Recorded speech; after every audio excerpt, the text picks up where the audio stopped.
Muy buenos días a todos, bienvenidos. Nos da mucho gusto que nos acompañen, sobre todo los cambios de fecha. Ha sido un poquito desconcertante en algunos momentos, pero bueno, nos da mucho gusto que nos acompañen y más gusto tener aquí al doctor Antonio Rubial, que tiene un público que lo sigue y que, bueno, aprenderemos mucho con su conferencia. Muchos lo conocen, quizá muchos no, por eso me voy a permitir dar algunos datos nada más de su amplio currículo. Perdón, es doctor en Filosofía y Letras por la Universidad de Sevilla, en España. Doctor en Historia por la Facultad de Filosofía y Letras de la Universidad Nacional Autónoma de México. Profesor titular, C de tiempo completo en la Facultad de Filosofía y Letras, donde imparte los cursos de Cultura en la Edad Media, la Nueva España en los siglos XVI, XVII y Seminario de México Colonial.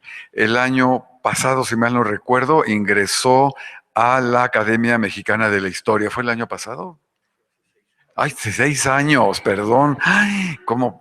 No puedo creerlo, ¿eh? No puedo creerlo. Bueno, en fin, sus libros, bueno, pues son muchos. Solamente voy a hablar de algunos eh, más recientes. Bueno, es que ya no sabe uno lo que es reciente o no, pero bueno, está su novela El Caballero de los Milagros, que fue publicado en el 2006. El Paraíso de los Elegidos, una lectura de la historia cultural de la Nueva España. La justicia de Dios, la violencia física y simbólica de los santos en la historia del cristianismo. Bueno, pues digo, no está actualizado el currículum, pero bueno, quien quiera pues puede ingresar a su página de internet directo, donde tiene también varios artículos publicados ahí. Es miembro del Sistema Nacional de Investigadores desde 1990, Premio Universidad Nacional 2008 en el área de investigación en humanidades y amigo del Centro de Estudios de Historia de México, amigo personal, y en esta ocasión nos va a presentar una conferencia que lleva por título Hernán Cortés, el mito. Bienvenido, Antonio, muchas gracias. Muchas gracias. Muchas gracias, gracias por estar aquí. Ustedes saben que la conferencia se cambió, había una conferencia sobre iconografía de Cortés, pero esta no está muy lejana a esta conferencia. Vamos a ver muchas imágenes de Cortés y cómo evolucionó tanto en el texto como en la imagen la figura cortesiana. Cortés es una de las figuras más controvertidas quizás de la historia, no solamente de México, de la historia universal. Es uno de esos personajes que comenzó siendo un héroe y terminó siendo un villano, ¿no? Y esta evolución de héroe a villano es de lo que vamos a hablar ahora. Hay figuras en la historia cuya presencia no es conflictiva, digamos, ¿sí? Aunque toda biografía es una elaboración, ¿no? Nosotros los historiadores elaboramos las narraciones históricas o las narraciones sobre vidas de los personajes a partir de documentos. Pero hay figuras como la de Hernán Cortés que están demasiado cargadas de simbolismo, están demasiado cargadas de mensajes, y por lo tanto estas figuras pues han sido transformadas a lo largo de la historia y se han alejado mucho del personaje real, ¿no? Del personaje histórico que fue Hernán Cortés. A lo largo de este ciclo ustedes han visto la figura de Hernán Cortés histórico, ¿no? Es decir, la figura histórica de Hernán Cortés. Nosotros no vamos a hablar de la figura histórica, no vamos a hablar de cómo Cortés fue. Vamos a hablar de cómo Cortés fue visto a lo largo de las diferentes épocas. Es decir, cómo su imagen se fue transformando. Su personaje histórico se fue volviendo un personaje, podríamos llamar literario, retórico. Y de eso va a tratar nuestra conferencia. El primer creador de las glorias de Cortés fue el mismo Cortés. Recuerdan, él escribe unas cartas de relación que no tenían ninguna finalidad, digamos, de publicarse. En sus cartas él está solicitándole al rey Carlos V beneficios, privilegios por la conquista que está desarrollando. Se escriben a lo largo del proceso conquistador, desde que llega a Veracruz hasta después de 21. Y en esta serie de cartas, que después fueron publicadas, comienza a construirse su propia imagen, ¿no? Él mismo comienza a construir su propia imagen. La imagen de alguien que ha logrado un hecho insólito, una conquista nunca antes vista, y cuya labor ha traído a la corona española pues enormes recursos, pero también una gran cantidad de almas. Recuerdan que Cortés tuvo un biógrafo que fue Francisco López de Gómara, un sacerdote que conoció a varios de los conquistadores y conoció al mismo Cortés. Al parecer, algunos dicen que era su capellán, otros ponen en duda esto, pero el caso es que la historia de la conquista de México que hizo Francisco López de Gómara fue, digamos, la catapulta que lanzó a Cortés al estrellato, ¿no? Lo convirtió en la gran estrella, ¿no? Junto con las cartas, la historia de la conquista fue el otro gran instrumento propagandístico de las glorias de Cortés como guerrero. Sin embargo, no fueron solo estos autores los que llevaron a Cortés a ser considerado un personaje tan importante, sino también los religiosos franciscanos. Ya desde la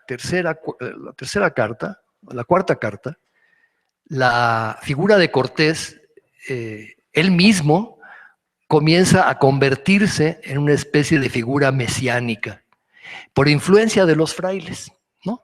Ya había llegado el primer contingente, recuerdan Pedro de Gante, Fray Juan de Ahora y Fray Juan de Tecto, y esos tres franciscanos flamencos, sobre todo parece ser que Fray Juan de Ahora, había influido en Cortés para que Cortés viera esta hazaña guerrera que estaba realizando, no solamente como una hazaña guerrera, sino también como una hazaña religiosa. Porque gracias a la conquista, miles de almas estaban siendo bautizadas e iban a entrar dentro del rebaño de la Iglesia Católica.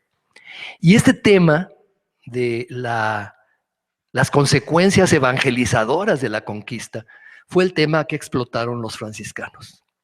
Desde Motolinía, y después, por supuesto, el padre Mendieta en su Historia Eclesiástica Indiana, y el padre Fray Juan de Torquemada en su Monarquía Indiana, comenzaron a convertir a Cortés en una figura no solo heroica, sino una figura mesiánica. Los franciscanos consideraban a Cortés como Moisés. Recuerdan que en esta época el predominio de la retórica sobre todas las formas discursivas va a ser determinante. Y la retórica, es decir, este arte del discurso, va a trabajar a partir de modelos, ¿no? Entonces, los franciscanos consideraban que el modelo más apropiado para describir a Cortés era un modelo bíblico, que era Moisés. Ustedes dirán, ¿Moisés? ¿Qué tiene que ver Moisés con Cortés? ¿No? Moisés no era un guerrero, no conquistó nada, al contrario, ¿no?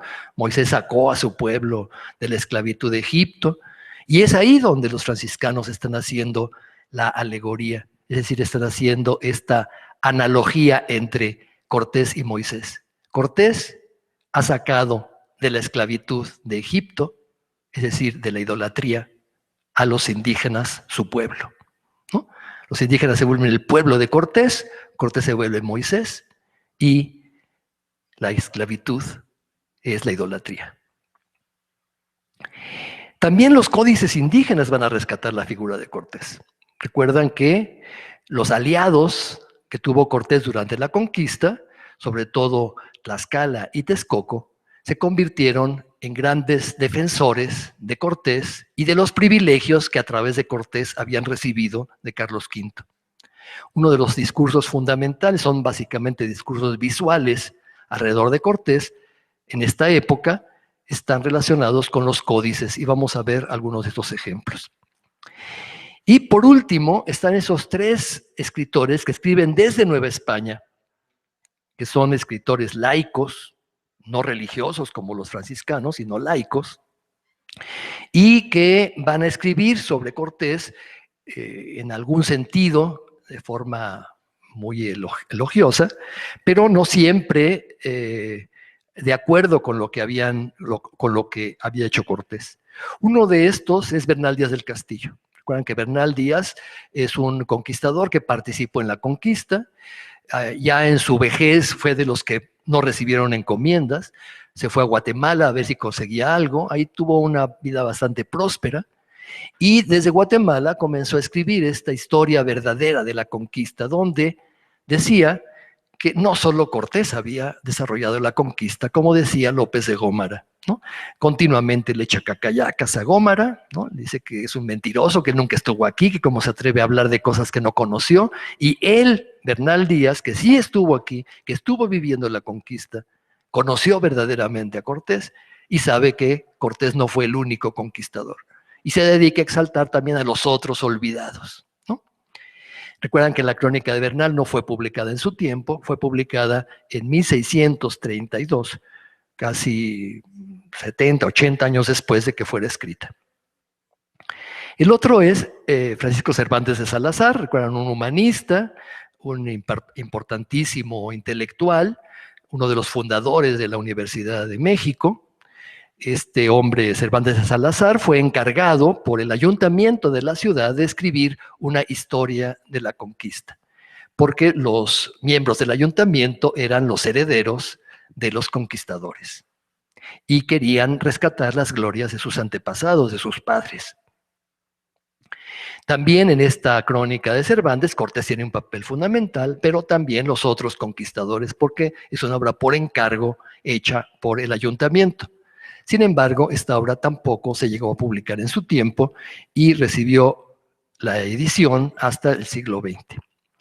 Finalmente está Suárez de Peralta, otro de los conquistadores, hijo de los conquistadores, uno de las figuras más prominentes también de esta época. Él reseña, por ejemplo, a la rebelión de Martín Cortés, ¿no? La rebelión del hijo de Cortés, recuerdan, la rebelión frustrada, fue muy importante, y también habla en su obra de Cortés. Pero estos tres personajes ponen en relieve sobre todo este hecho, ¿no? Y es una primera ruptura con esta imagen gloriosa de Cortés. Cortés no fue el único, ¿sí? Ahí tienen la portada de la historia de la conquista de México de López de Gómara. Dice López de Gómara en su introducción: desde la creación del mundo y la redención del mundo por Cristo, no se ha dado en este mundo ninguna hazaña tan importante para la historia como la conquista de México, ¿no? Y esta conquista, según él, es un hecho providencial. Es decir, Dios quiso que se desarrollara esta conquista porque a través de ella se iba a introducir el cristianismo en el mundo americano.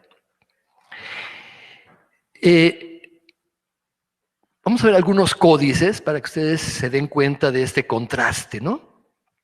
Hay códices, por ejemplo, el Códice del Aperreamiento, que es un códice muy temprano, 1533, donde la figura de Cortés no aparece muy bien, ¿no?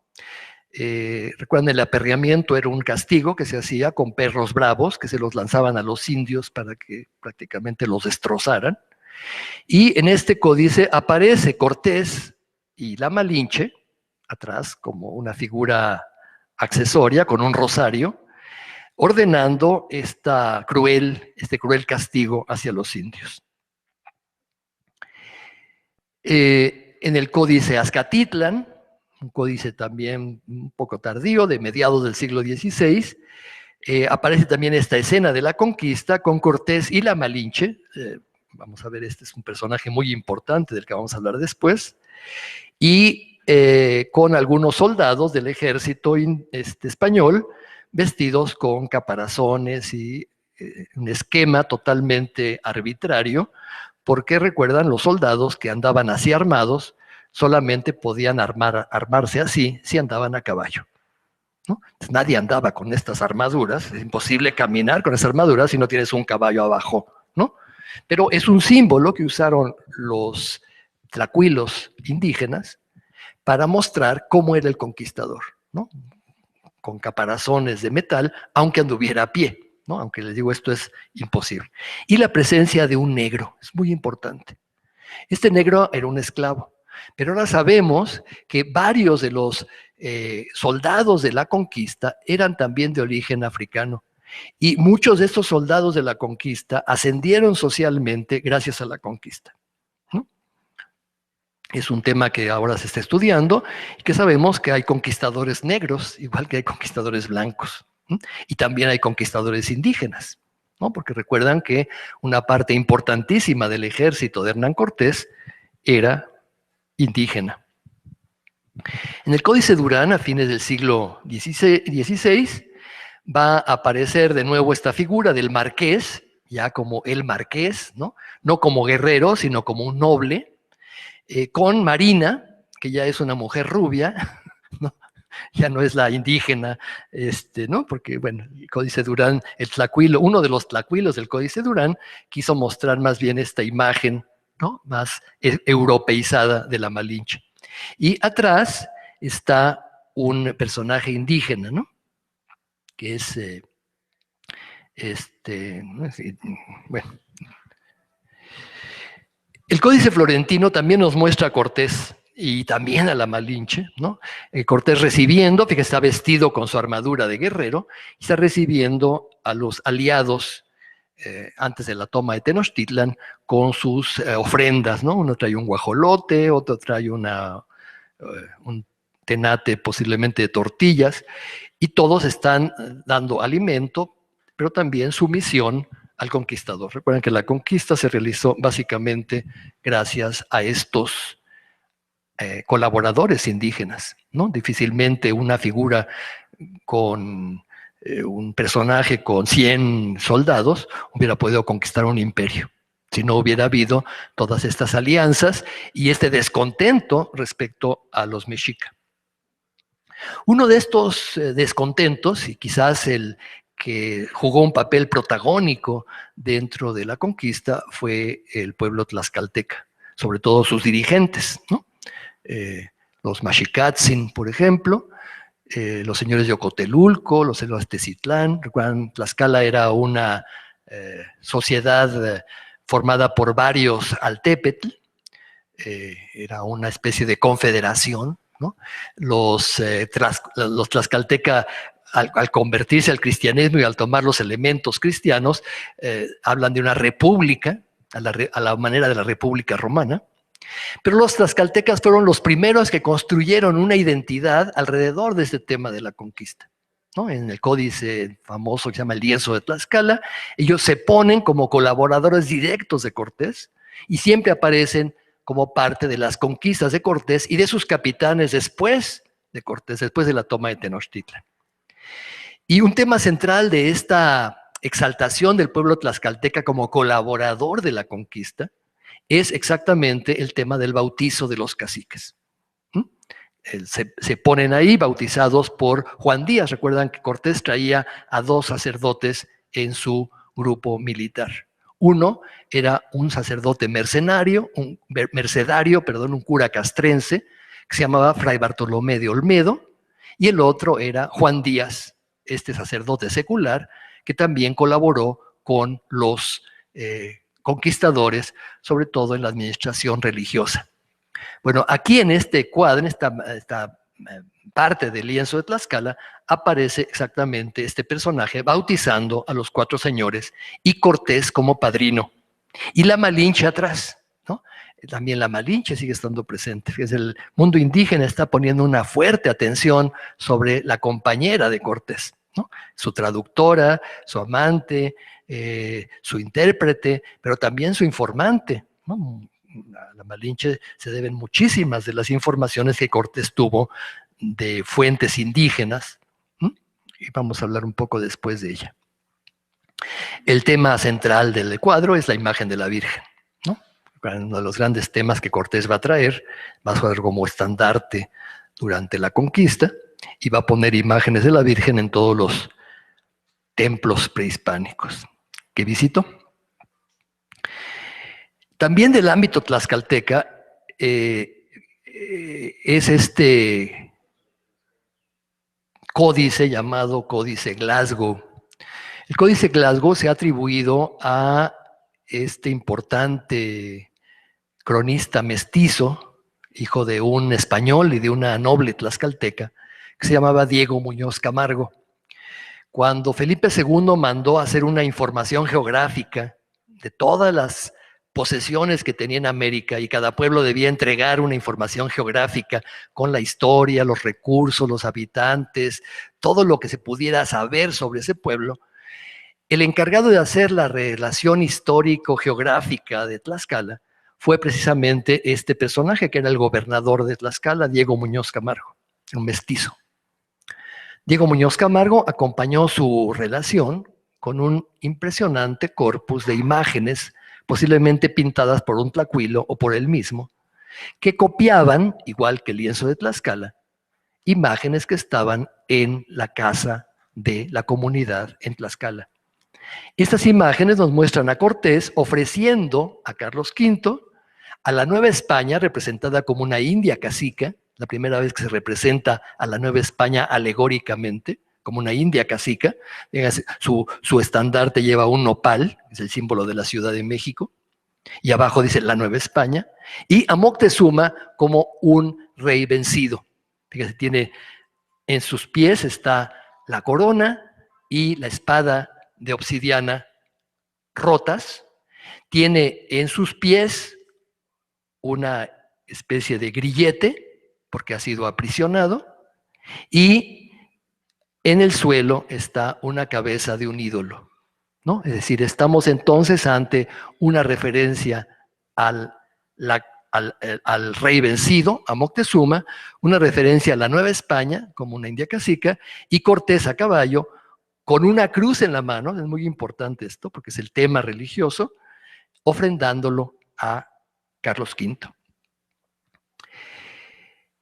En la tradición franciscana, la figura de Cortés va a ser, hemos visto, sumamente importante. Se le comienza a asimilar a Moisés, pero también se le considera el gran promotor de la evangelización gracias al apoyo que le dio a los religiosos franciscanos. Esto es muy claro, ¿no?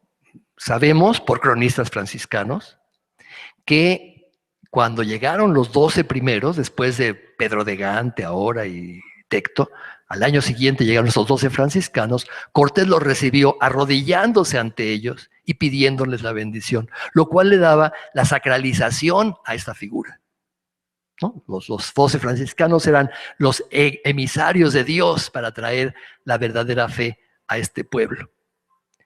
Es muy importante entender todo lo que Cortés hizo por los franciscanos. Ustedes saben que los tres grandes colaboradores de Cortés, los tres caciques que colaboraron con Cortés, es decir, el señor Maxicatzin de Tlaxcala, el señor Istrizóchitl de Texcoco y el señor Antonio el Calzonci, Francisco Tanganchuan de Tzintzuntzan, el cacique de Michoacán, que recuerdan, se rindió pacíficamente a Cortés. Los tres recibieron a los franciscanos y los primeros conventos franciscanos que se fundaron fueron en estos tres lugares, ¿no? En Texcoco, en Tlaxcala y en Tzintzuntzan. Este apoyo que Cortés les dio a los franciscanos nunca lo van a olvidar y serán los grandes promotores de Cortés. En muchas de las porterías franciscanas aparece este tema precisamente. Muchas ya están borradas, de muchas solo tenemos noticia, pero nos queda una repintada en el siglo XVII, pero que conserva varios rasgos del siglo XVI, en el convento de Ozumba. Y ahí están los 12 franciscanos recibidos por Cortés de rodillas, ofreciéndoles el reino espiritual. Muy interesante porque recuerdan, Cortés, cuando llegan los franciscanos, apenas los conoció 6 meses y a los 6 meses ya estaba yendo a las higueras. ¿Y a quién deja como dirigente de la ciudad? ¿A quién? A Motolinía. ¿Sí? No al dirigente que era Fray Martín de Valencia, que era un extático, un ermitaño, ¿no? Dijo, no, este me va a echar a perder todo. A Motolinía, que era un hombre activo, ¿no? Y ahí está la presencia de Martín de Valencia y de todos los frailes, entre ellos Motolinía, ¿no? Atrás está Fray Bartolomé de Olmedo, pero es una figura tardía, esa figura no existía antes, ¿no? Porque cuando se publica la crónica de Bernal Díaz del Castillo, la publican los mercedarios.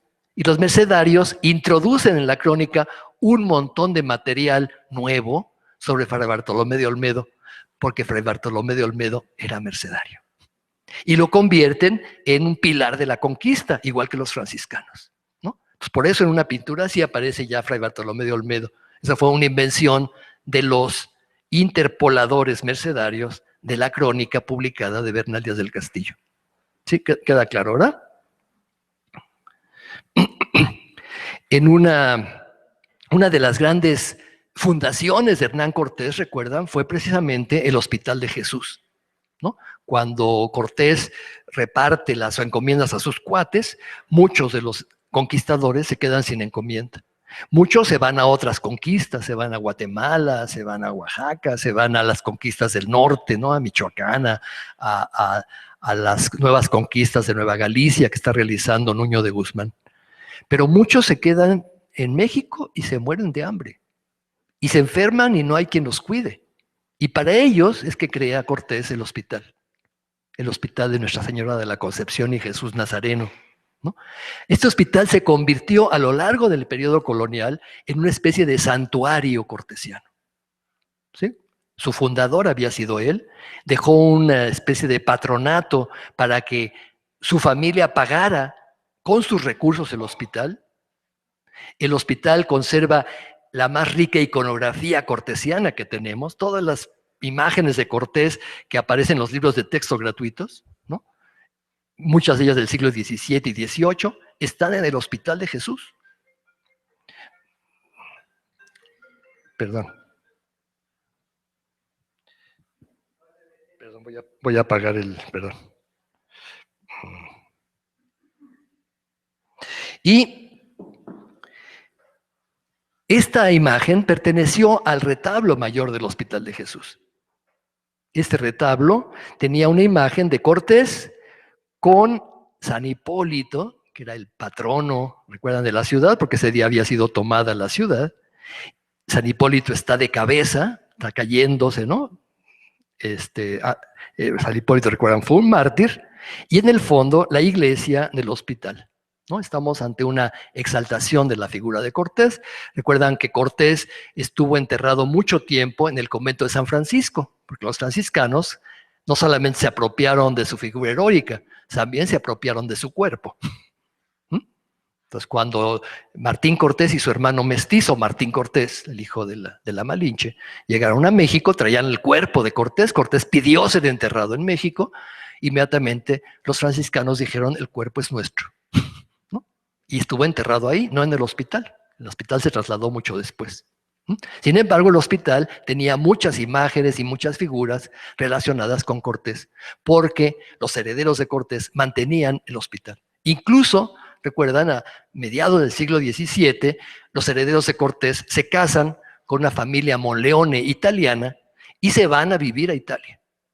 Los marqueses del Valle ya no viven en México, pero hay un mayordomo que es el que administra los bienes del marquesado, es el que sostiene el hospital con los bienes del marquesado y el que manda hacer muchas de estas obras que exaltan a Cortés, ¿no? Curiosamente no son los herederos de Cortés, que no les interesaba más que recibir el dinero, sino los mayordomos del marquesado. Generalmente eran criollos. Vamos a ver que entre 1621 y 1721 surge un cambio, ¿no? El cambio está muy relacionado primero con la edición mercedaria de Bernal, esta edición de las que les he hablado, ¿no? Es decir, Bernal le da un nuevo giro a la figura de Cortés. No solamente porque en esta versión alterada de Bernal se mete al personaje Bartolomé de Olmedo, que se convierte casi en el segundo de a bordo, ¿no? Vamos a ver la portada, por ejemplo, veanla, es preciosa, ¿no? La portada de la edición de Bernal Díaz del Castillo. Están Cortés y Bartolomé de Olmedo a la misma altura, ¿no? Son como la conquista temporal y la conquista espiritual. Uno dice manu, es decir, la mano que lleva la conquista. El otro dice ore, es decir, la boca que ha transmitido a través de la boca de Bartolomé de Olmedo la verdad cristiana. Bartolomé de Olmedo se convirtió en esta versión mercedaria en predicador, bautizador, convertidor de almas, no solamente en cura castrense, también se dedicó a la labor evangelizadora hacia los indios, ¿no? Y hay contradicciones, está al mismo tiempo recibiendo a los franciscanos aquí, en la Ciudad de México, y al mismo tiempo, en el mismo año, está con Pedro de Alvarado en Guatemala, realizando la conquista de Guatemala, ¿no? Los franciscanos comenzaron a encontrar estas inconsistencias y dijeron, esto es una mentira, ¿no? ¿Sí? Perdón. Otro de los libros que también va a tener una fuerte influencia en esta renovada figura de Cortés es la historia de Antonio de Solís. La historia de la conquista de Antonio Solís, una historia oficial, promovida por el rey de España, igual que la de Gómara, igual que la de Herrera a fines del siglo XVI. Estas crónicas están exaltando a España frente a la campaña antihispanista que se está desarrollando en Inglaterra, en Holanda, en los países que están generando la leyenda negra, ¿no? Y para contrarrestar esta campaña de leyenda negra es que se están publicando estas hazañas, ¿no? Y por supuesto Cortés tiene un papel central en esta publicidad. Otro de los libros importantísimos que se publican también en esta época, recuerden, estos libros se publican y por lo tanto tienen impacto, ¿no? Los libros que no se publican, como el Bernal, estuvo sepultado en un archivo, ¿no? Hasta que los mercedarios lo publicaron. Todos estos libros se publican y por lo tanto con la imprenta se difunden sus ideas, ¿no? Alrededor de 1694-96, el padre Fray Agustín de Betancourt, un franciscano, publica su Teatro Mexicano. Y una parte importante del teatro mexicano es exactamente la historia de Cortés, la historia de la conquista. Y por supuesto, la exaltación de la orden franciscana y la colaboración entre Cortés y los franciscanos.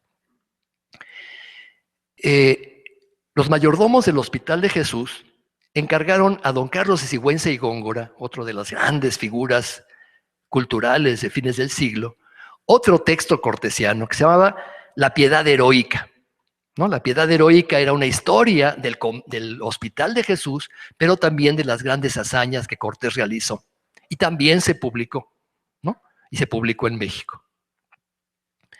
Esta difusión también se dio alrededor de biombos, cuadros, enconchados, que exaltaban la conquista, porque los criollos consideraban que la conquista de la Ciudad de México era un hecho fundante, pero un hecho fundante de la Ciudad de México, ¿sí? Los poblanos ni celebraban la conquista. El día más grande para Puebla era el día de San Miguel, el 21 de septiembre, y ese día era la celebración de Puebla. Y en Valladolid, en Pátzcuaro, en Mérida o en Oaxaca, no se celebraba el Día de la Conquista, ¿no? El Día de la Conquista era un día propio de la Ciudad de México, ¿no? Se hacía el Paseo del Pendón, ¿recuerdan?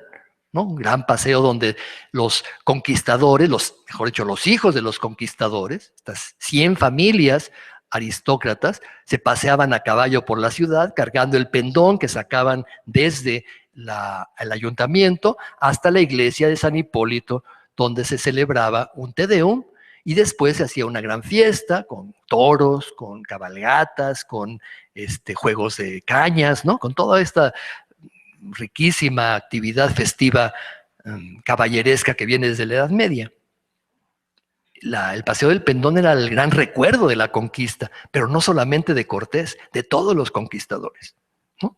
Igual que la crónica de Bernal, ¿no? Igual que algunas crónicas, como hemos visto, Cortés no es la única figura, y eso es importante para entender cómo su figura va aminorándose.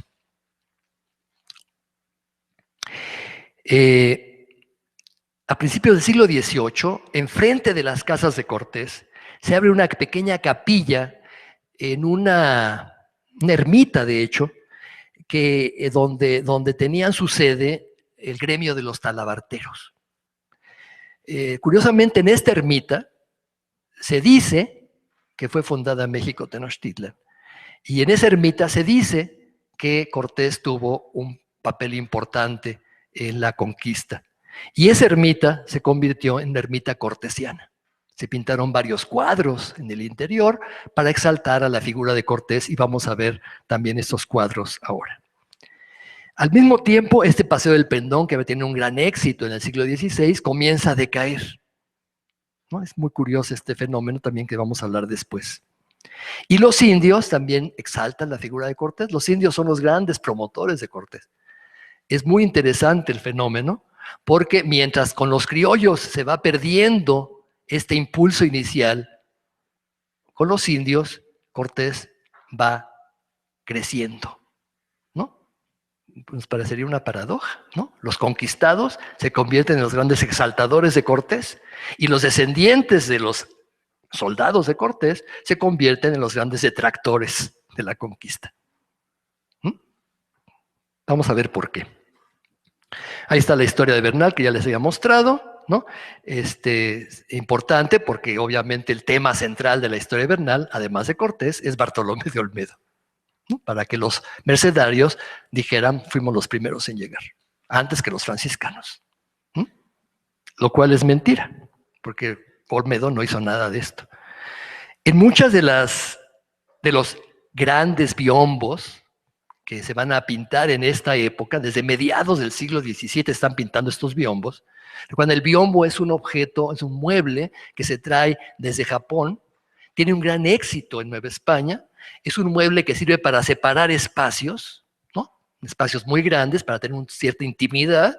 Entonces se pone el biombo, y como es un enorme mueble plano, se puede pintar ahí. Y muchos pintores criollos comienzan a pintar estos biombos. Y en muchos biombos, de un lado está pintada la Ciudad de México y del otro lado escenas de la conquista. Varios de estos biombos se encuentran en la colección Banamex del Banco Nacional de México. Este es uno de estos biombos. Es interesantísimo porque nos muestra exactamente el momento del encuentro. Un momento que se convirtió en un momento mítico para los criollos de la Ciudad de México. ¿Por qué? Porque los criollos comenzaron a elaborar, a partir de este encuentro entre Cortés y Moctezuma, el tema del pacto. ¿Sí? Tenemos que remontarnos al fenómeno de cómo se está construyendo el Imperio Español. Recuerden, el Imperio Español es un imperio que es un conglomerado de reinos, ¿no? Por matrimonio se unen Castilla y Aragón, pero Aragón tiene dos reinos subalternos, son Cataluña y Valencia, que no están muy de acuerdo con esta unión y conservan mucho sus privilegios. Igual pasa con el reino de Nápoles y Sicilia, que entraron al imperio, pero como colonias de Aragón, ¿sí? El reino de Flandes, Portugal, que se anexó en un momento, pero después se separó. Navarra entró con muchos privilegios, ¿no?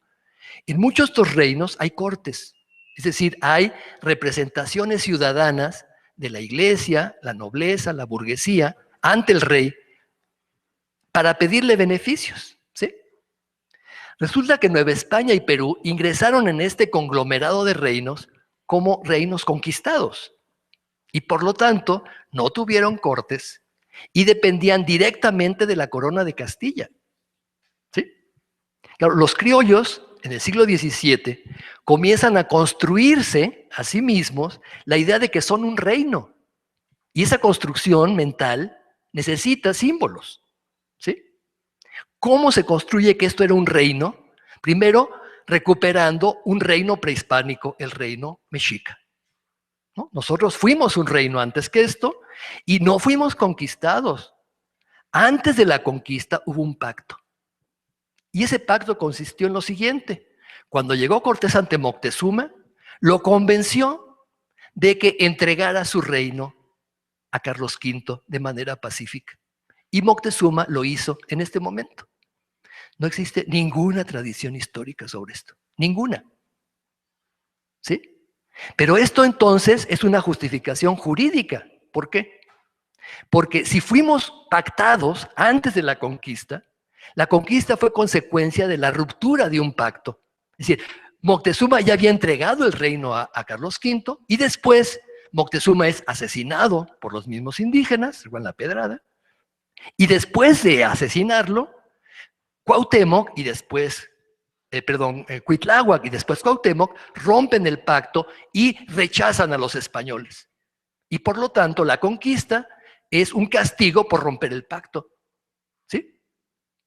Esto entonces jurídicamente justifica todo. Nosotros no fuimos un reino conquistado, hicimos un pacto como lo hicieron Navarra, Aragón y todos los demás reinos, y por lo tanto tenemos los mismos privilegios que estos reinos. Somos un reino. ¿Sí? Es importantísimo esto que está pasando en esta escenita, ¿no? Llegan Cortés, lo recibe Moctezuma, recuerdan, no está el otro lado, Moctezuma está vestido con una lujosa corona, viene en un palanquín, bajo palio, ¿no? Como entraban los virreyes. Hay una ceremonia, una danza, un mitote ahí en medio, y ahí ven a Cortés junto con Bartolomé de Olmedo, el padre Juan Díaz, una serie de pajecitos, ¿no? Y todos van dirigidos a Moctezuma. Y el pendón que después será el tema central del Paseo del Pendón. En muchos enconchados, recuerdan que este trabajo es un trabajo que se hace sobre madera, pero que se pinta y en partes de la pintura se incrustan conchas nácar, lo que le da un aspecto de riqueza a este producto. Tenemos dos series de enconchados de la conquista que sabemos fueron pintados por Manuel y Miguel Rodríguez, dos hermanos, y fueron encargados por el conde de Moctezuma. El conde de Moctezuma fue un virrey de México que había llegado a México viudo de su esposa, que era la condesa de Moctezuma. Esta condesa de Moctezuma, recuerdan, era heredera de Isabel Moctezuma. ¿Quién era Isabel Moctezuma? La hija de Moctezuma, recuerdan, que después casó con varias veces, enviudó varias veces y tuvo varios hijos. Y una de estas ramas se fue a vivir a España. La corona le reconoció el título nobiliario y estos nobles Moctezuma españoles fueron los que llegaron aquí como virrey, bueno, un virrey consorte. ¿Sí? El virrey traía una niñita, hija de la recién muerta condesa. Esa niñita murió en México. Y esa niñita fue celebrada su muerte como si fuera Moctezuma, ¿no? Y vamos a ver por qué es importante esto. Bueno, el conde de Moctezuma mandó a hacer estos enconchados. Las dos series se encuentran, una en el Museo de Bellas Artes de Buenos Aires y la otra en el Museo de América de Madrid. Y en estas series, la figura central, ciertamente, es Cortés. Ahí tienen a Cortés, por ejemplo, derribando un ídolo. El ídolo es, ¿quién? Huitzilopochtli. Pero al mismo tiempo, el ídolo es el demonio. ¿No? Es un ídolo con cuernos y rabo. Y vean, en otra de las escenas está Cortés derribando también al ídolo en otro de los enconchados, ¿no? Si la destrucción de los ídolos es un tema central, también religioso, de esta exaltación de la figura de Cortés. Tienen allí uno de los cuadros que se encontraban, ahora se encuentran, la capilla fue destruida, los cuadros pasaron al Museo Nacional, se encuentran ahora en el Museo de Chapultepec, algunos de ellos fueron ya restaurados, no todos están en exposición, pero son tres cuadros. Uno representa la primera misa en Tenochtitlan. Es un cuadro precioso de José Villar y Valderrama, ¿no? Aparece Bartolomé de Olmedo diciendo misa.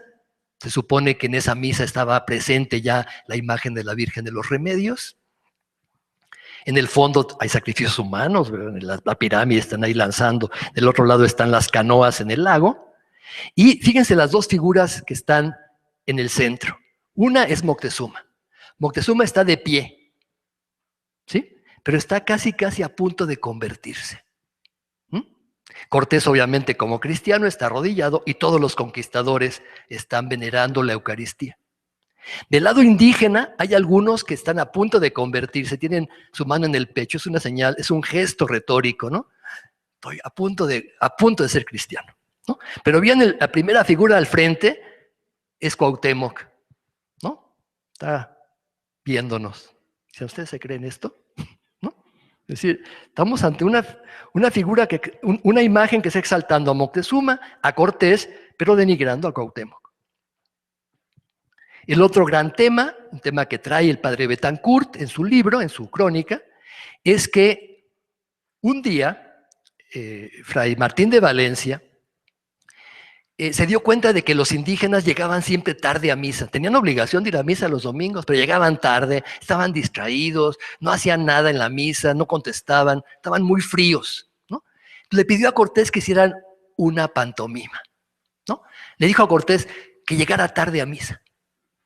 Y después de llegar tarde a misa, él lo iba a mandar a azotar como castigo por haber llegado tarde a misa. Y Cortés se prestó a esta pantomima, ¿no? Para convencer a los indios de que hasta Cortés iba a ser castigado si llegaban tarde a misa.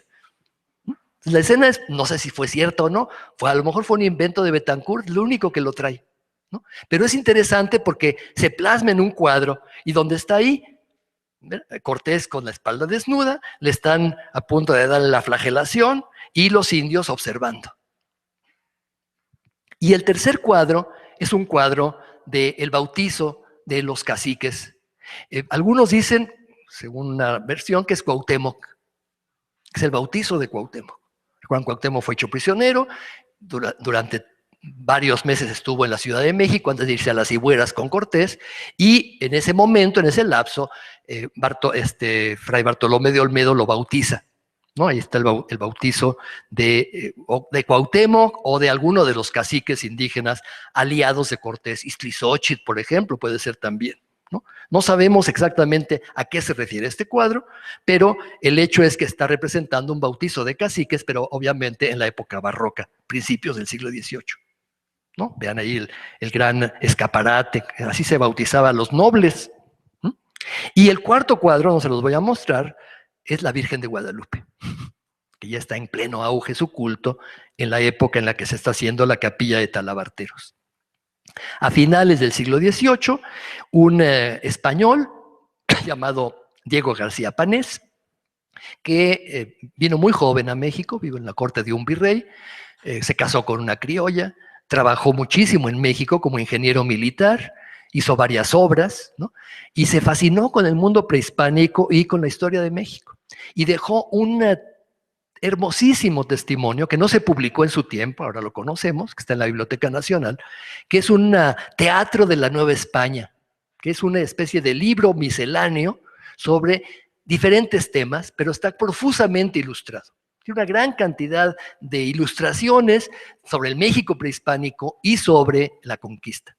Y en este libro aparece, fíjense, Cortés poniéndole la corona a Iztlizóchitl como rey de Texcoco. Obviamente son grabados que están haciendo a principios del 19, pinturas, perdón, del 19, muy tardías, pero que están inspiradas por esta imagen de Cortés. En el mundo indígena, Cortés también tiene una fuerte presencia en este momento.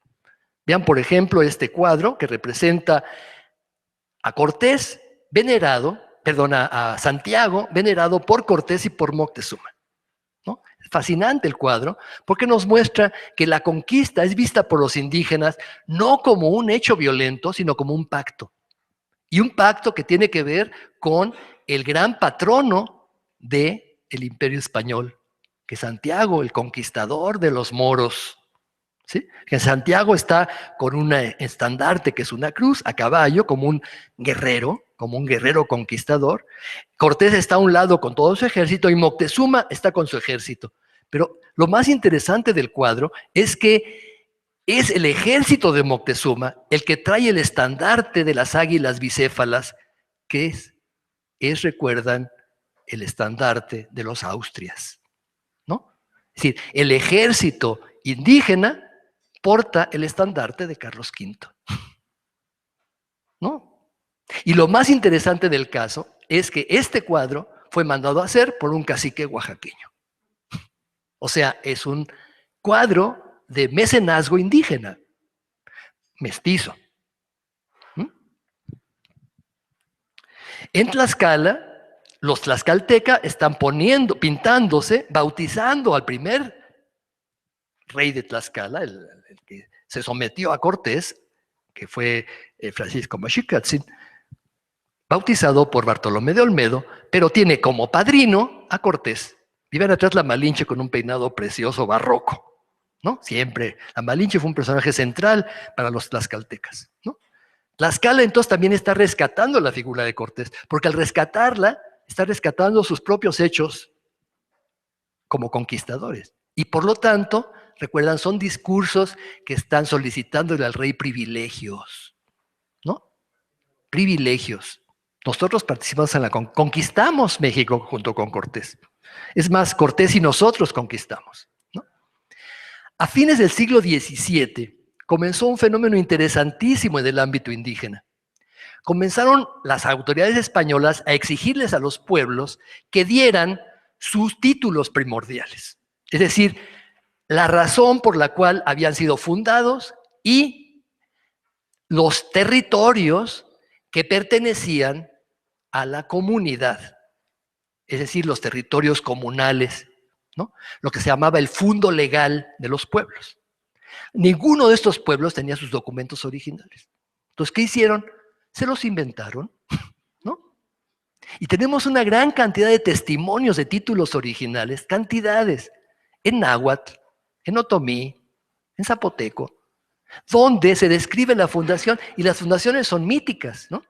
En Santiago Sula, Santiago se les aparece a los indígenas, le dice, quiero ser su patrono, ¿no? Y los indígenas, después del despertar del sueño, dicen, Santiago nos pidió que fuera nuestro patrono, y así surgió el pueblo de Santiago Sula, ¿no? Y Carlos V les dio la bendición y el privilegio de ser pueblo, ¿no? En este pueblo, en San Andrés, Ahuehuestitlán, cerca de Tlaxcala, aparece el fundador San Andrés, porque así se llama el pueblo, el patrono, junto con Cortés y la Malinche, que fueron los cofundadores del pueblo, los indios prehispánicos y los indios coloniales, es decir, los caciques mestizos del pueblo, todos ellos vestidos a la española y todos ellos detrás de Santiago. Y abajo un mapa simbólico del pueblo con sus tierras comunales, ¿no? Estos títulos primordiales, pintados o escritos, son fundamentales también en la elaboración de discursos históricos, donde Cortés tiene una fuerte presencia, porque Cortés avala la existencia del pueblo, pero también avala la presencia del pueblo como un pueblo que está sujeto al vasallaje del rey, ¿sí? Y que por lo tanto el rey tiene que darle privilegios. A principios del siglo XVIII, la corona legalizó todos estos fundos legales, todos. Los pueblos pudieron legalizar sus fundos legales y se constituyeron jurídicamente.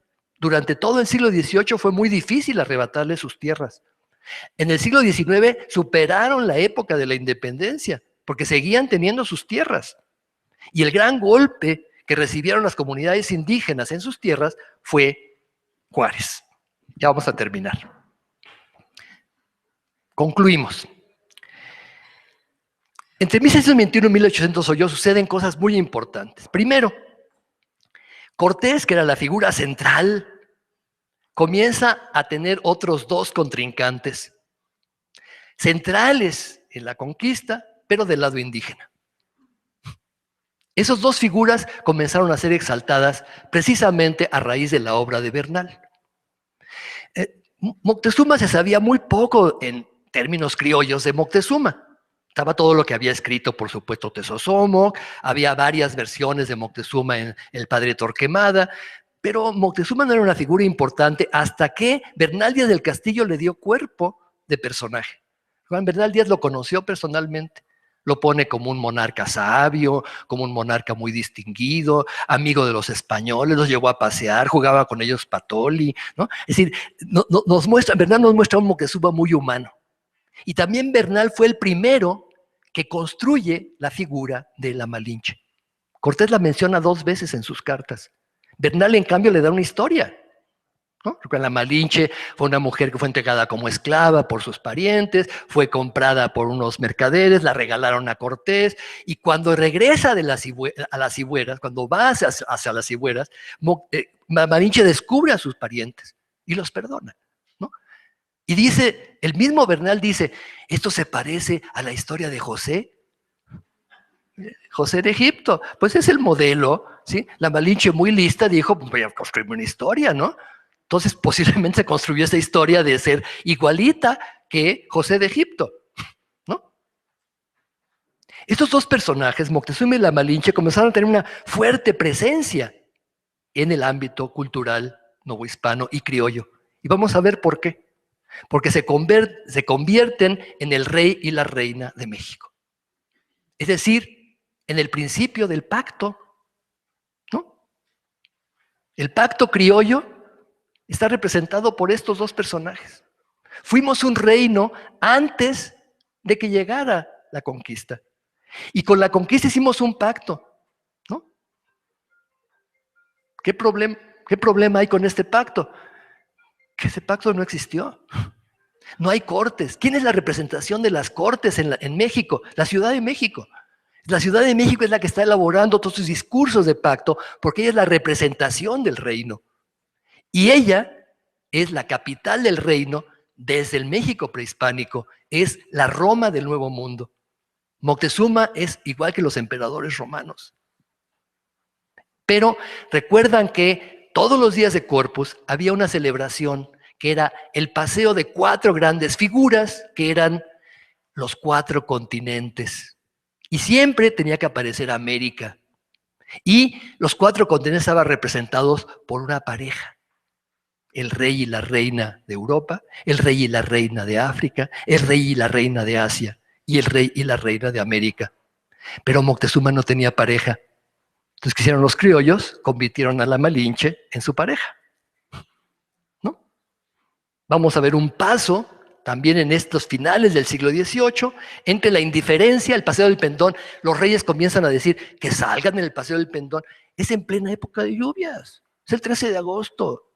Muchos criollos dicen, ay, no vamos, ¿no? El Paseo del Pendón comenzó a decaer, pero no solamente por esto, sino porque a los criollos ya no les parecía muy bien eso de la conquista, ¿no? Celebrar la conquista, ¿para qué?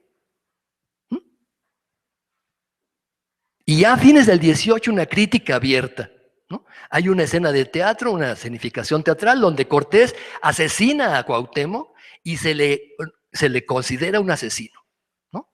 Esta figura heroica que pasa, ¿no?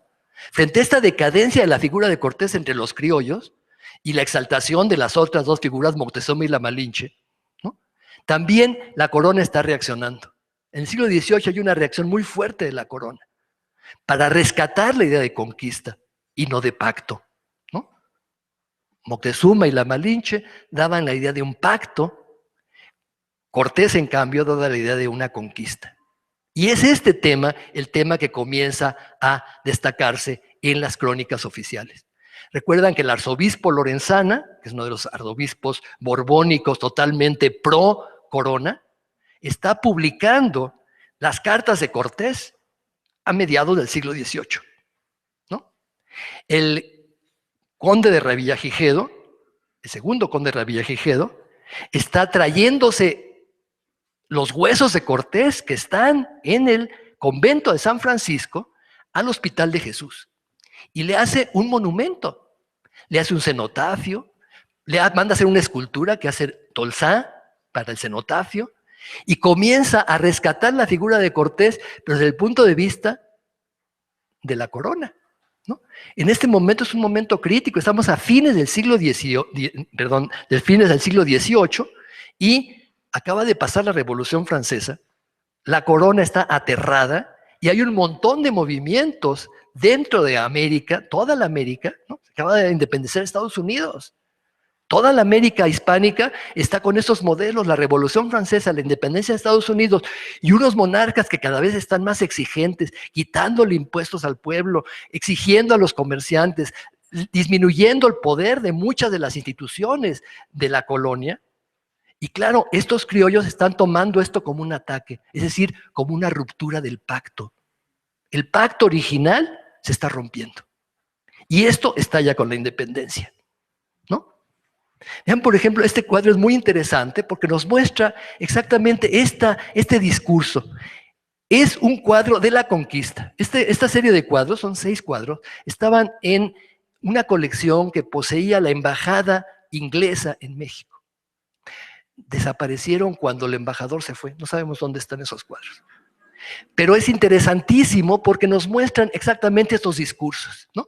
Fíjense, Cortés y Moctezuma está en la recepción, ¿no? Le están poniendo un tapete para que Cortés pise. Fíjense, Moctezuma está con un gran penacho en su brazo, que es símbolo de nobleza, y su copili, que es la corona de los emperadores mexicas, ¿no? Moctezuma, Cortés, y detrás de Cortés está una figura, que es la Malinche, pero que está vestida a la manera de los emperadores romanos, es decir, está con su penacho y con su copili. ¿Esto qué significa? Esta mujer está representando a la Nueva España. En las representaciones de la Nueva España, ¿recuerdan lo de Glasgow? Vimos el Códice Glasgow, ¿recuerdan, no? La Nueva España es una India cacica, ¿no? A lo largo del siglo XVII, esta India cacica sigue representándose como el emblema del reino. Pero esta India cacica necesita tener un cuerpo histórico. Y esta India cacica comienza a asociarse con la Malinche. Y en las fiestas aparecía Moctezuma con su penacho danzando y su compañera, la Nueva España, danzando. Moctezuma se quitaba la corona y se la ponía a los pies del virrey y con esto establecía que había un pacto entre los criollos y la corona. Los criollos se sentían herederos directos de Moctezuma porque algunos de ellos en verdad habían sido herederos de Isabel Moctezuma. Es decir, eran gente que se había conectado con Moctezuma a partir de la herencia. Otros no, pero consideraban a Moctezuma su verdadero padre fundador. Y por lo tanto, el rey de México y el rey de Nueva España. La Malinche, que originalmente era una mujer, se convierte en el emblema de la Nueva España y después, en las danzas, aparece con esta doble personalidad. Es la Nueva España y al mismo tiempo es la Malinche. Hay muchos testimonios festivos donde aparece este tema, ¿no? Y salió Moctezuma y la famosa mujer, la Malinche, ¿no? Y siempre representados como la pareja que representa el reino. Es decir, lo que estamos viendo aquí es que una representación teatral del siglo XVII que está representando un hecho histórico. Pero el hecho histórico pintado está tomando en cuenta la representación teatral. Cortés, en uno de los últimos cuadros, ¿qué les recuerda este beso? El beso de Judas, ¿no? Ahí está, ¿no? Es un cuadro precioso. Cortés está abrazando a Cuauhtémoc, le está diciendo sí, sí, y a los ¿cuántos meses? Lo manda a ahorcar, ¿no? Cortés es un traidor. Ya en el cenotafio que mandó a hacer el conde de Rivillagigedo para este enorme cenotafio en honor de Cortés y de los huesos de Cortés, que a partir de 1590 están siendo enterrados en el Hospital de Jesús. Es muy curioso que el sermón de esta celebración la va a hacer un dominico que exalta a Cortés y se siente directo heredero de Cortés, que es ni más ni menos que Fray Servando Teresa de Mier. A los cuantos años de esto, Fray Servando será el gran detractor de Cortés y se sentirá heredero directo de Cuauhtémoc. Entre 1808 y 1830 se da esta debacle. Ya Cortés se convierte en el antihéroe, ¿no? Pasa de héroe a criminal, ¿no? Un indigenismo ultranza que comienza precisamente a partir de 1808, ¿no? Con todos los movimientos liberales, comienzan a condenar las atrocidades de la conquista, ¿no? Comienza a exaltarse la figura de Cuauhtémoc. Recuerdan, el padre Cabo, que es un jesuita expulsado desde Italia, está escribiendo una historia de México, y desde Italia el padre Cabo está diciendo que Cortés cometió un grave error al matar a Cuauhtémoc y que Cuauhtémoc es un héroe. Y el padre Mier ya también en el exilio, recuerdan, es otro de estos personajes que fue exiliado, desde el exilio está exaltando a Bartolomé de las Casas, por ser el gran defensor de los indios, y está considerando a Cuauhtémoc como el verdadero padre de la patria. Por supuesto, Cortés está en el infierno, ¿no? Sus crímenes y su tiranía le van en el infierno. Recuerdan que en 1821, cuando se consuma la independencia, hay intentos de profanación de los restos de Cortés. Lucas Alamán tiene que retirarlos y ocultarlos porque la gente quiere quemarlos, ¿no? Hay un precioso artículo de José Joaquín Fernández de Lizardi sobre este tema, que es una especie de sainete, ¿no? de opereta, de qué pasó con los huesos de Cortés. Y ahí tienen una escena del siglo XIX, que es ya la exaltación de Cortés. Moctezuma y la Malinche son traidores, los tlaxcaltecas se aliaron a los españoles. El verdadero héroe ya no es Cortés. Cortés se convierte en el gran villano, el gran traidor, en el criminal. En cambio, la figura heroica que se está construyendo sobre él es la figura del defensor de la ciudad, el que reacciona ante la conquista. Claro, una figura trágica, pero que es el verdadero espíritu de los nuevos tiempos, es decir, los tiempos de la independencia. Y ese personaje es Cuauhtémoc. Muchas gracias.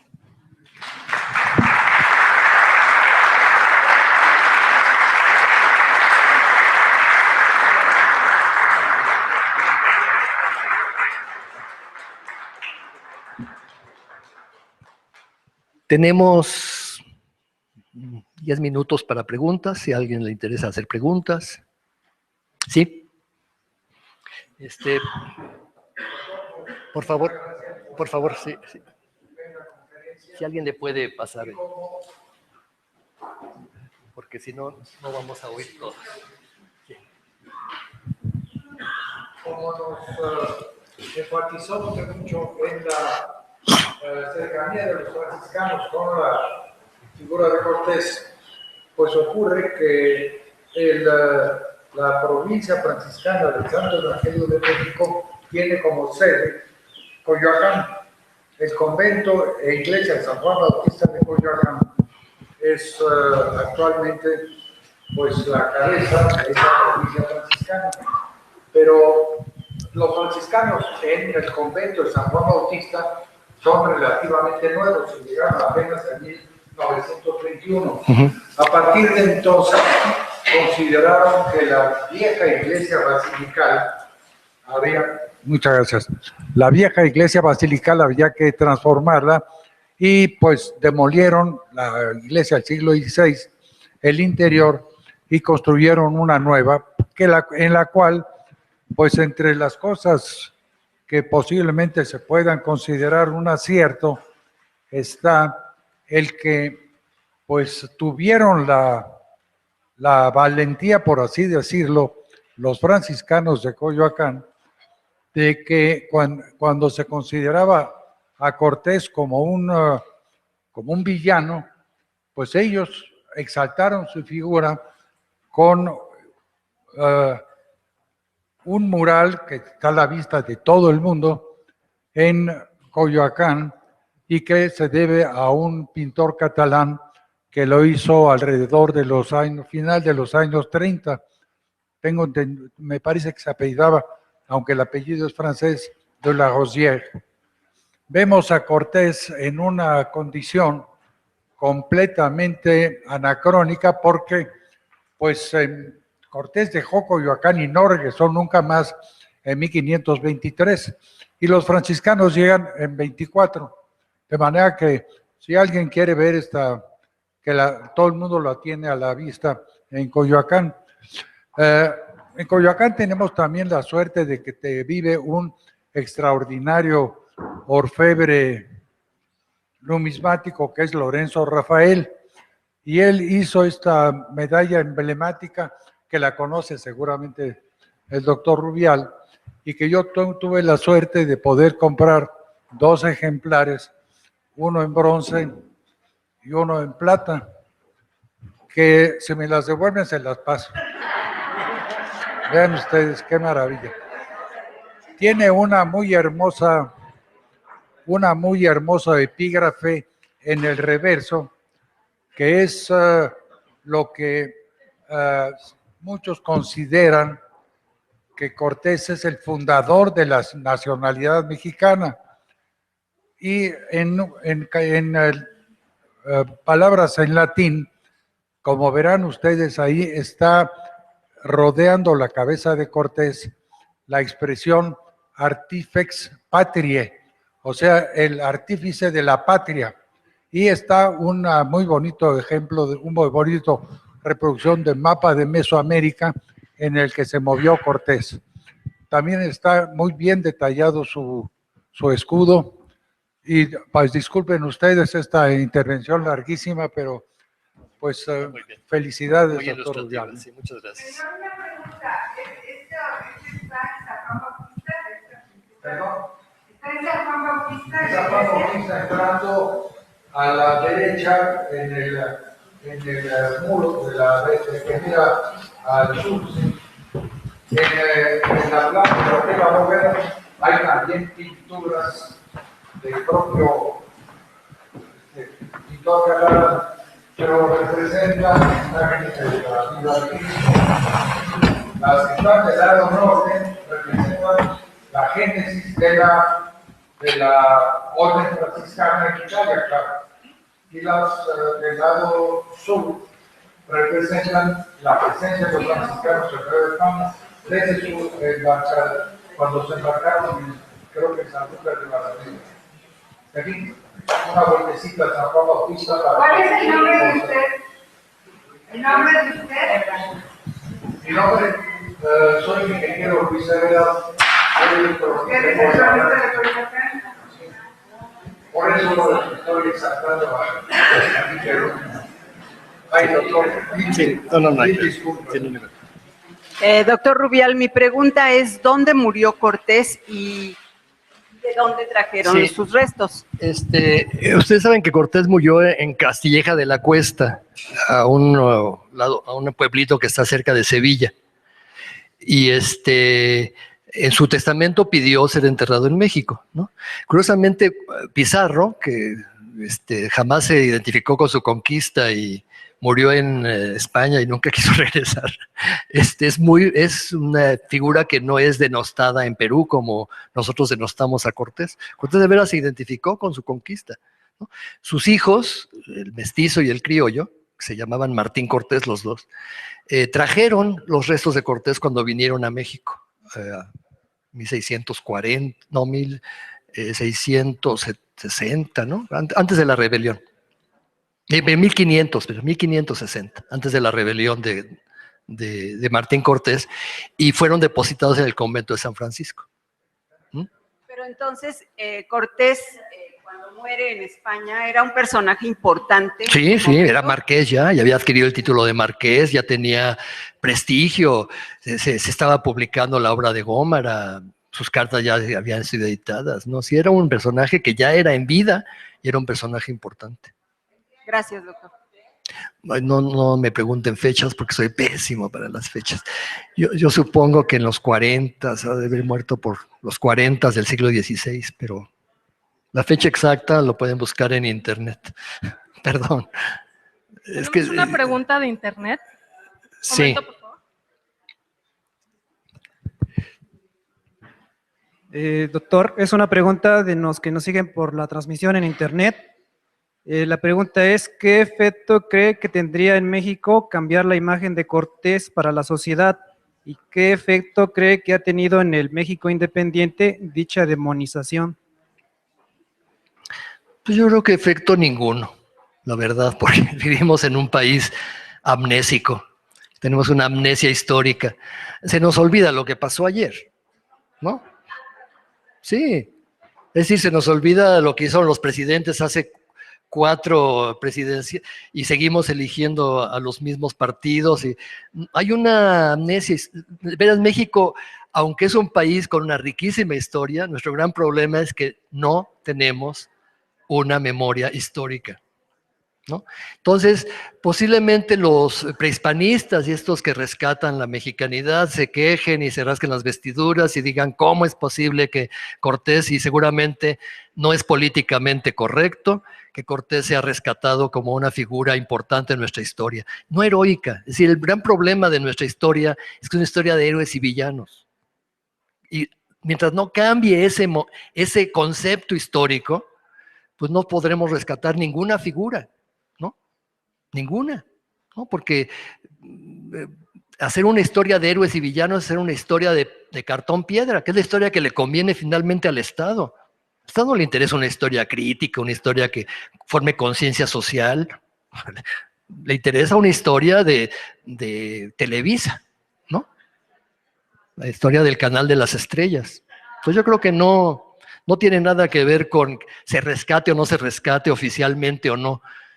Tiene que ver con que el pueblo mexicano es un pueblo semianalfabeta, amnésico y totalmente controlado por los medios. Sí. En cuanto al aspecto militar de Cortés, ¿se sabía qué posición tenía él en lo que eran los campos de batalla? Si él llegó a combatir y si llegó a tomar realmente decisiones militares él. Y si realmente ese cuadro fue el bautizo de Cuauhtémoc, ¿se sabe el nombre con el cual fue bautizado Cuauhtémoc? Si tenía algún nombre cristiano. Gracias. No, el mito de Cuauhtémoc es otro de los grandes mitos de nuestra historia, ¿no? Igual que el bautizo de Moctezuma, ¿no? No tenemos ninguna noticia de que ni Moctezuma ni Cuauhtémoc hayan sido bautizados, no sabemos. Pero obviamente para una tradición católica es fundamental que hayan sido bautizados, porque recuerdan que el que no es bautizado no entra al cielo, ¿no? Entonces, de alguna forma, bueno, es lo que pensaban antes, ahora la iglesia se ha abierto mucho, pero antes del siglo XIX, quien moría fuera de la iglesia no entraba al cielo. Eso es una cosa reciente, la iglesia se ha abierto, bueno, hay tantas religiones que es imposible decir todos están condenados, pero antes del siglo XVIII, quien no estaba bautizado, el cielo solo entran los bautizados, y Cortés y Moctezuma no fueron bautizados. Entonces, algunos pensaron que se les podía bautizar, ¿no? Digamos, míticamente. Sobre el tema de las estrategias, no, yo no soy estratega, perdón, no es el tema de la sesión, no lo voy a contestar porque no desconozco todo la historia militar, de veras me confieso ignorante de la historia militar. Disculpe, en algunos textos se menciona que al final de la vida de Cortés ya era ignorado e incluso odiado en España, ¿es cierto? ¿En qué? O sea, ya no era bien visto, ya no lo... En el siglo XVIII, en el siglo XVIII ya es constante. Es decir, el tema del Paseo del Pendón es interesantísimo. Los criollos ya no van al Paseo del Pendón. Desde el siglo XVII, el Paseo del Pendón comienza a decaer, pero profundamente. El virrey tiene que exigirles que salgan, ¿no? Porque a los criollos no les interesa seguir exaltando la conquista, ¿no? Porque la conquista implica sujeción. Gracias. ¿Sí?